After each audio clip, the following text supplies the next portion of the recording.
अंदर बढ़ गया यार। तो सभी साथियों से प्रार्थना, आप सभी अपना अपना स्थान ग्रहण करें और मैं नहीं आ सकता। सैनिक समाज भी यहाँ पूरा पहुंचा है, उनका भी स्वागत है। और सभी सरपंच साहिबान, चेयरमैन जो भी यहाँ पहुंचे उनका सब अगर नहीं शुरू हो जाओ तो आपको भी आगे तक बढ़ने का मौका मिलेगा। आगे भाई गोविंद गार्डन जो भी श्री भागीरथ जी गुप्ता, श्री भागीरथ जी वह भाई कंवर साहब हमारे बीच आ रहे हैं और भाई गोविंद गोपाल का देश है। धन्यवाद। आप सब मीडिया के साथियों को मेरा सादर प्रणाम। भाई अशोक जी साथ बैठे हैं, उनकी तरफ से आज सबको वैसाखी की, भीमराव अम्बेडकर की जयंती की और सभी को बहुत बहुत शुभकामनाएं। और सब नु कहते राम राम सत श्री अकाल। मीटिंग देखो, हमने वर्कर मीटिंग बहुत देखी है, पर लोगों का, साथियों का एक परिवार की तरह, जैसे मोदी जी कहते हैं कि मेरा 140 करोड़ की जनता परिवार है, वैसे ही सरसा और जहाँ जहाँ हमने इलेक्शन लड़ा और जो 9 की 9 सीटें हैं सिरसा की एमपी कॉन्स्टिट्यूंसी की, वो जनता एक परिवार की तरह है। और आपने ये प्रेम प्यार आज देख लिया एक छोटे से बुलावे पर। मेरे पास 50 फ़ोन तो आए कि भाई साहब बारिश आ रही है, कणक वो कर रहे हैं, आ नहीं पाए, लेट हो गए। कोई नहीं, मैं कहती चिंता ना करो, थोड़ा आशीर्वाद है, बहुत बढ़िया। तो मतलब लोगों का इतना प्यार, और आपने देखा कि सारे वर्कर आके और सब ने एकजुट में एक आवाज़ में कि हरियाणा लोकहित पार्टी का एक ही नारा है कि जन जन का सम्मान करेंगे, लोकहित में काम करेंगे। उस जन जन के सम्मान को, लोकहित के काम के नारे को अगर आप देखें तो प्रधानमंत्री जी नरेंद्र मोदी जी का और हरियाणा लोकहित पार्टी का एक ही काम है, धर्म को साथ लेकर राजनीति करना, धर्म के साथ राजनीति करना। धर्म के साथ राजनीति करने वाले व्यक्ति कभी भी कोई भी ऐसा काम, कोई भी जनता के साथ, कोई भी उसकी सोच कभी गलत नहीं हो सकती। और उसी सोच का परिणाम है कि हम आज एनडीए का हिस्सा है, हरियाणा लोकहित पार्टी। आज हरियाणा के अंदर पहले 2 पार्टी थी, आज अगर कोई पार्टी एनडीए में है तो वो हरियाणा लोकहित पार्टी है। तो मैं आज सभी वर्करों को एक संदेश दिया कि बाबा सरसाई नाथ की नगरी से हम कमल का फूल खिलाकर मोदी जी की झोली में डालें, ताकि जो उनका एक नारा है एनडीए का 400 पार, वो पूरा हो। और हरियाणा के अंदर वैसे भी एनडीए में होने के नाते हमारा फर्ज है, और कि आज इस देश का जो गौरव, मान, सम्मान जो पूरी दुनिया में फैला है, और आज पूरी दुनिया में हिंदुस्तान का डंका जो जमीन से लेके चांद तक जो तिरंगा फहराया है उन्होंने, और जो फहर रहा है, उसके लिए हम सब आभारी हैं उनके। और ऐसे प्रधानमंत्री जी को हमें सिरसा की धर्म नगरी से एक बहुत ज़्यादा मार्जिन से सीट देनी चाहिए जिताकर। उसी का एक संदेश दिया। तो सभी लोगों ने एकजुट हाथ खड़े करके कहा कि हम हर कीमत पर जो आपने बोला है वो काम करके दिखाएंगे। जी, अशोक तंवर के लिए आगे किस तरह प्रचार करेंगे आप? गांव-गांव जाएंगे? बिल्कुल जाएंगे भाई साहब, गांव-गांव जाएंगे, घर घर जाएंगे।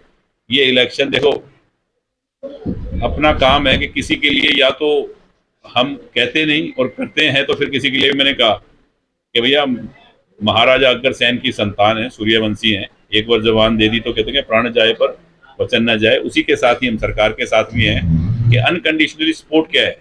मेरे को कहा खट्टर साहब ने, मैंने कहा मेरी सपोर्ट ये है कि मैंने आपसे काम कहा था, काम तेरा गोपाल कौन सा नहीं हुआ। मैं कहा हर काम आप कर रहे हैं, हो रहा है, और मैं आपके साथ हूँ। तो हम उसी बात पे हैं। जी, खट्टे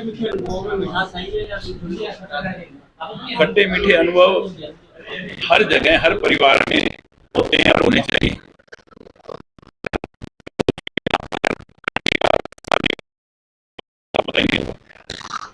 मेरी तो ये सोच है, और बाकी पता नहीं आप क्या सोचते हो।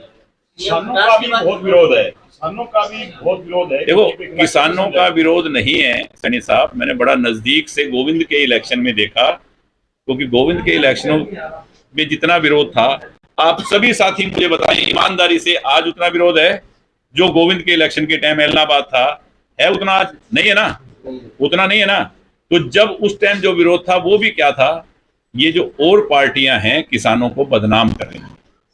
किसान कभी भी नहीं चाहता कि सरकार के या किसी भी काम के अंदर वो अड़चन डाले या कुछ करें। अपनी बात हर इंसान को हक है रखने का, किसान को भी है, मैं किसान के साथ हूं, वो भी अपनी बात रख सकते हैं, सरकार से कह सकते हैं। तो किसानों की आड़ में उनका नाजायज फायदा कुछ पार्टियां कुछ लोग लेते हैं, और बाकी किसानों के लिए जितना ही सरकार ने किया है, मुझे नहीं लगता कि ऐसी सोच किसी और सरकार की रही हो कभी। नीचे से लेके केंद्र तक, हरियाणा से लेके मोदी भाई साहब हमेशा आमंत्रण दिया है। आज भी किसानों को कोई बात रखनी है, कोई भी बात कहनी है, अगर मान लो केंद्र में खट्टर साहब को, तो मैं तैयार बैठा हूं, मेरे को बोले आगे गया भी चलो चलता हूं। ये बैठे अशोक जी, बातचीत करने के लिए कभी कोई मनाही नहीं है, सब बातचीत करने के लिए तैयार हैं।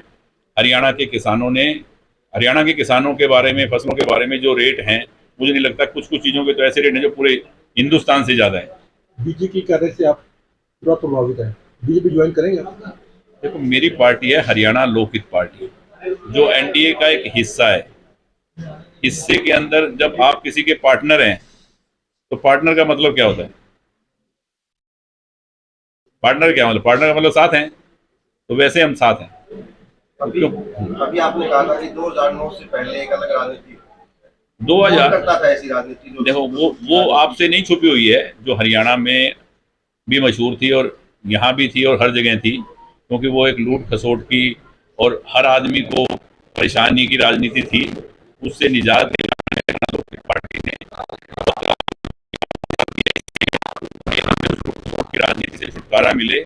और आज हरियाणा के अंदर कौन है? हरियाणा में देखो, मैं कहूँ कि हरियाणा लोकहित पार्टी है या कोई और पार्टी है, कोई पार्टी नहीं। बात रही, अब आपको नाम लेके जो पूछना चाहते हो तो बताऊं, इनेलो की और जेजेपी की, वो अपने वजूद की लड़ाई लड़ रहे हैं, जिंदा रहने की, भी किसी तरह से हमारा चश्मा बचे और चाबी खोने से बचे, और कुछ नहीं है, कहीं से कुछ नहीं होना। 10 की 10 सीटों से जमानतें जब्त होंगी, आपके सामने होएगा। जो मैं बोल रहा हूँ वही हाल, वो सिर्फ अपना निशान बचाने के लिए, अपना वजूद बचाने के लिए लोगों को गुमराह कर रहे हैं, और उनके पास कुछ नहीं है।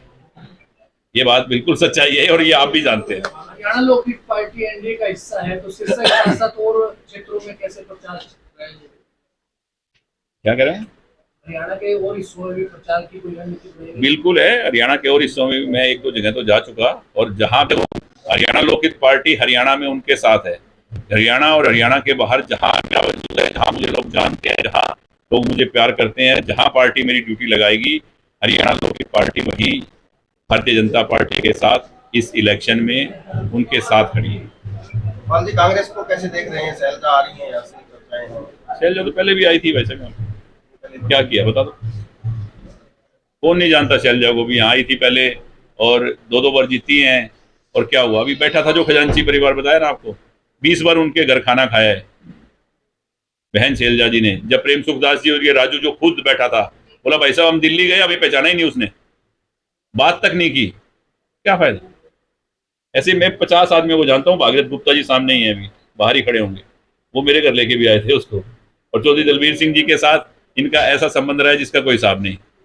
कुछ नहीं है, कोई भी आए, लोगों ने मन बनाया हुआ है कि देश के लिए, धर्म के लिए, सनातन धर्म को जिंदा रखने के लिए और अपने देश के गौरव के लिए भारतीय जनता पार्टी को, नरेंद्र मोदी जी के हाथों को मजबूत करने के लिए कमल का फूल खिलाना है बाबा साईनाथ की नगरी से, जो कि आप सबके सपोर्ट से होगा। और मेरी विनती है आप सब साथियों को भी कि आप पूरी सहयोग और सपोर्ट करें अपने देश धर्म को जिंदा रखने के लिए, बचाने के लिए।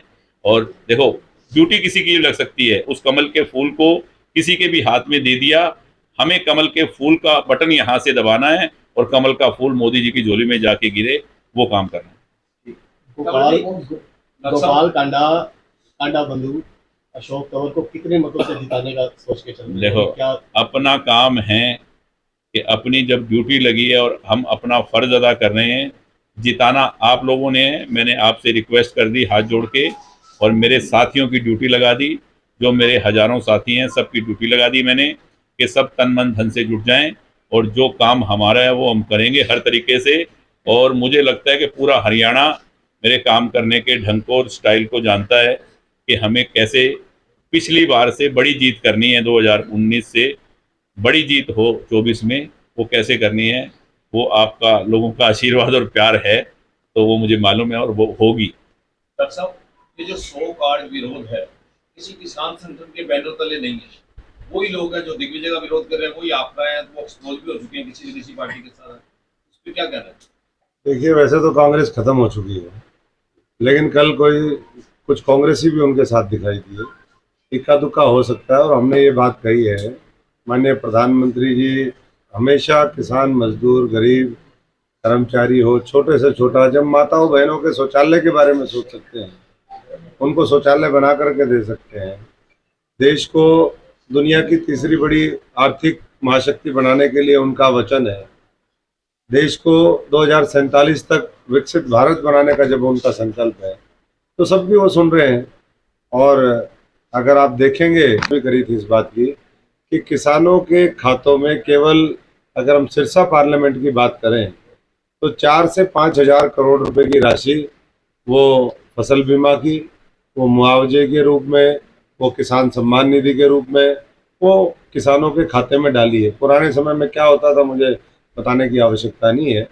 तो कोई भी किसान संगठन अगर सरकार के साथ वार्ता करता, पीछे भी वार्ता हुई, अब क्योंकि चुनाव का माहौल आ गया था, तो उसके बाद क्या रहा वो ऊपर वाले जो पार्टी का नेतृत्व है वो जानता है, जो मीटिंग के लिए बुलाया था, या फिर किसान संगठनों को पता है। लेकिन मैं इतना कह सकता हूँ कि नरेंद्र मोदी जी के अलावा और भारतीय जनता पार्टी के अलावा कोई न किसान का भला कर सकता है, न गरीब का भला कर सकता है, न उद्योग जगत को आगे बढ़ा सकता है, और न हमारे 140 करोड़ लोगों का उद्धार कर सकता है। तो इसलिए सब लोग पूरी मजबूती से किसी उसमें ना आए। हम तो बात करने के लिए तैयार है। मैं तो किसान जो नेता है, मैं गांव में गया, 1-2 जगह बहुत सीनियर लीडर हैं जो 20-30 लोगों की कमेटी में भी वो हैं, मैंने उनसे ऐसे ही बात की। वो भी हमारे भाई हैं, हमारे समय में वो भी अपने अपने तरीके से इलाके का नेतृत्व करते रहे। कल भी मेरे को साथियों ने रोका, मैं रोक करके हमारे नुयावाड़ी उधर उसके रास्ते में खड़े थे कुछ किसान बंधु, मैंने उनसे भी बात करी। तो कई बार मैं इतना ही कह सकता हूँ कि चीज़ों को तोड़ मरोड़ करके गलत तरीके से वो कुछ लोग पेश करते हैं। वैसे किसान बंधु हो, पूरा हरियाणा हो, पूरा देश है, आज 400 पार अगर होंगी तो हर क्षेत्र, हर धर्म, हर जाति, पूरा देश चाहेगा तभी तो होंगी। और देश ने 2 बार जनादेश दिया है। आज एक तरफ नरेंद्र मोदी जी के नेतृत्व में भारतीय जनता पार्टी 400 पार के लिए लगी हुई है, देश को बनाने का संकल्प लेकर के लगी है। उसमें एनडीए में लोकहित पार्टी जैसी पार्टियां हैं, हरियाणा की इकलौती पार्टी है, अनकंडीशनल सपोर्ट है, विकास के कार्य हो रहे हैं। दूसरी तरफ जो पूरा इंडिया अलायंस है, जिनको बार बार मौका दिया, जो कर नहीं पाए, आज वो केवल मोदी विरोध के चलते आज हाशिए पे पहुंच गए। और खुद एनडीए जो इंडिया अलायंस है, उसके खुद घटक दलों ने कहा, ममता बनर्जी ने खुद कहा कि ये 40 भी पार नहीं कर पाएंगे। तो मैं समझता हूँ कि देश पूरी मजबूती से आने वाले समय में, आज बाबा साहब की जयंती भी है, बाबा साहब की जयंती पे मैं सबको शुभकामनाएं देता हूँ। और इतना ही कहूँगा कि बाबा साहब हों, चाहे हमारे महापुरुष हों, चाहे वो नरसिम्हा राव जी हों, चाहे वो हमारे चौधरी चरण सिंह जी हों, भारत रत्न जिस तरीके से अभी दिया है, तो ये दिखाता है कि भारतीय जनता पार्टी सर्वांगीण विकास के लिए बिना किसी भेदभाव के लिए काम करती है और करती रहेगी। डॉक्टर साहब, एक अभी प्री पोल सर्वे हुआ है CFDS का और लॉकडाउन, जिसमें बेरोजगारी, भ्रष्टाचार, महंगाई सबसे बड़े मुद्दे हैं। लेकिन अभी बीजेपी का संकल्प पत्र जारी हुआ, उसमें कोई भ्रष्टाचार की बात नहीं है, महंगाई की कोई बात नहीं है, बेरोजगारी की कोई बात नहीं है। किस तरह से आप लोगों को सेटिस्फाई कर पाएंगे जब उनसे वोट मांगेंगे? देखिए, जो काम कर रहे हैं उसके ऊपर तो बार बार बोलने का, जब 2014 में मोदी जी प्रधानमंत्री बने, 19 में बने, तो भ्रष्टाचार के ऊपर तो लगातार लगाम कसने का काम किया ही है ना, इसीलिए तो लोग डर रहे हैं।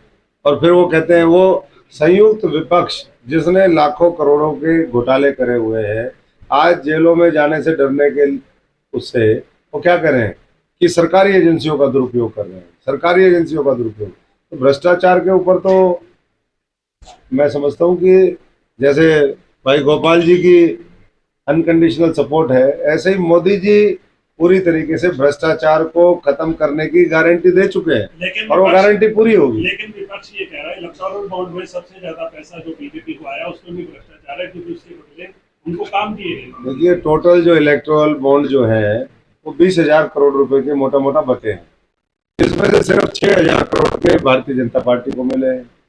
14,000 करोड़ के उन पार्टियों की संख्या देख लो और उस अनुपात में पैसा देख लो। 70% के आसपास तो पैसा उनके पास गया है, यहाँ तो 30% आया है। नहीं, 12,700 करोड़ के इलेक्टोरल बॉन्ड, जिसमें से लगभग 8,000 करोड़ के बीजेपी को। देखिए आंकड़े हो सकता है आपके पास और ज्यादा दुरुस्त हो, जो मेरे को जानकारी है उसके मुताबिक ये है कि 20,000 करोड़ के इलेक्टोरल बॉन्ड इश्यू हुए, जिसमें से सिर्फ 6,000 करोड़ के भारतीय जनता पार्टी को मिले, बाकी जो है इंडिया अलायंस और जो दूसरे उनके सहयोगी हैं। बाकी सुप्रीम कोर्ट की निगरानी में सारी चीजें चल रही है। पारदर्शिता लाने के लिए इलेक्टोरल बॉन्ड लाए गए थे और मैं समझता हूँ कि वही आने वाले समय में पार्टी का भी और मोदी जी का ध्येय होगा। और साहब आज एसएलपी का साथ मिला है, गोपाल कांडा जी साथ मिला, किस रूप में देखते हैं आप?